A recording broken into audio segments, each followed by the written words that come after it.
The Ulster Senior Hurling Championship final also took place over the weekend. Cushendall won it by 20 points to Slaughtneil's 210. And again, it's not that I'm stunned about this, but I was a little bit surprised. Cushendall, I didn't actually expect them to beat Slaughtneil because of how close they had been pushed by Portaferry. They relied on Neil McManus to smash in a late goal to get the game to extra time. And I thought Slaughtneil would be a little bit more clever than them in this game. But no, not to be. It's their first Ulster crown since 2018. Paddy, Burke and Eoghan Campbell were brilliant in defence. Neil McManus hit 8 points and Ed McQuillan hit 4 from play. Cushendall against O'Loughlin Gaels now in the All-Ireland semi-final. Yeah, exactly. So, and what I would have argued, I wouldn't have predicted this. I would have said Slaughtneil as well for the record. But what I would have said that Rory Eoghan, Cushendall's probably clutch was compared to Slaughtneil was they had that extra game. I know St. Patrick's, they wouldn't have been the best kind of thing for Portaferry and down, but it was a game. It was a challenge, and Rory Eoghan, Cushendall had that. And Slaughtneil, in comparison, didn't have a Derry final until what I think it was October, maybe September. So do you think the fact that they didn't smash Portaferry to bits actually helped them going into this game? I think it did. I think that extra game had them, had them on, ready for the game. It really did. And McManus hit that late free. It probably gave them that belief that they could go on and win the Ulster Championship in many ways. They hit that free against Portaferry to send the game to extra time. Because then you were thinking, there's something special happening here. So Neil McManus has definitely a lot of tanking that is needed for him. Ed McQuillan, though, was the star of the game, scoring 4 points per play. He was absolutely brilliant in this game in general. Joe McLaughlin as well, Ronan McAteer, Scott Walsh, Eoghan Campbell. Like, they all had very good performances, in fairness, for Rory Eoghan.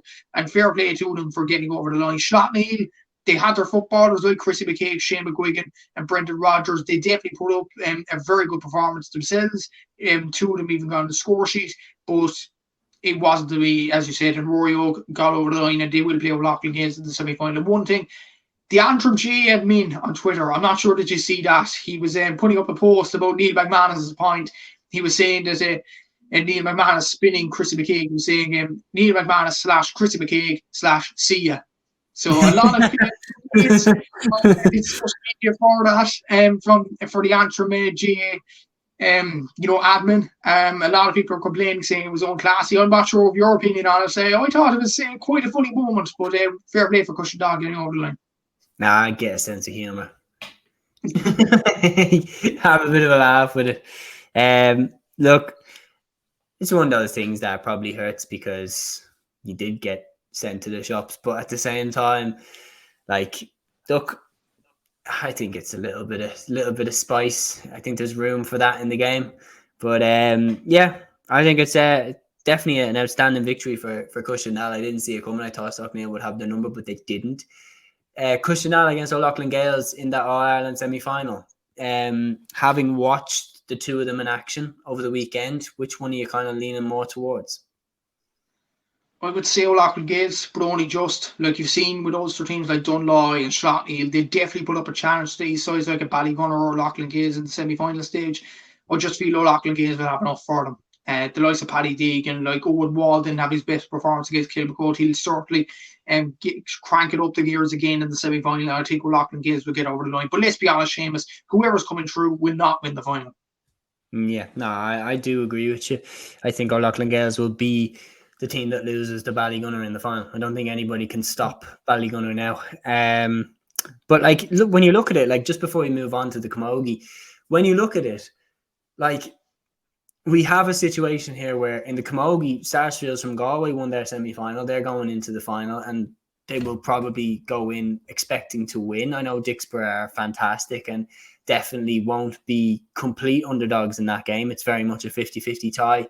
You've got Kilkerran and Clonberne going for 3 in a row. You've got Ballygunner going for the title again when they look like nobody can stop them, and they've pretty much shared it with Ballyhale for the last 2 years.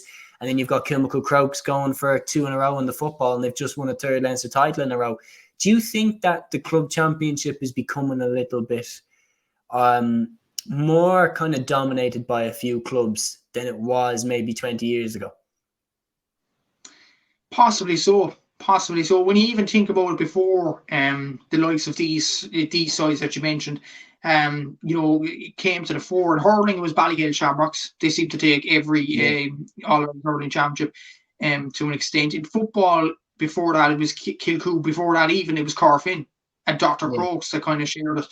Then in ladies football, before Kilcurran and Clonberne, it was more Abbey from Cork that kind of took everything.